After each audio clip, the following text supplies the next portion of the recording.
Nandito tayo ngayon sa Ramada at meron tayong inatenan na event. Ang event na ito is Katipunan, The Rise of New Filipino Leaders in Canada. At kasama natin ngayon si Attorney Bernardo Gregorio. Attorney, bakit po ba tayo naandito ngayon sa Ramada? Today is momentous and historic for the Filipino community, not just here in Edmonton but across Alberta, and hopefully this will also resonate across provinces in Canada.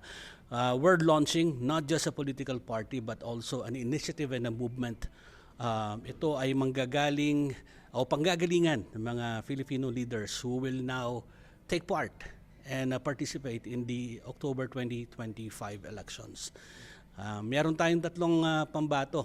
Ito yung mga sigurado na magkikarry, magbibitbit ng prinsipyo at pangarap ng mga Pilipino sa governance dito sa Edmonton. Sila ay si Manny Bautista, si Giselle General at Nikki Gokwan. They'll be representing districts in Edmonton or wards in Edmonton. Si Manny sa Cario, si Giselle General sa Sipiwiniak at si Nikki Gokwan naman ay sa Nakota Isga. So sila, for lack of a better word siguro, pero proud ako sabihin, sila ang pambato natin ngayon dito sa Edmonton.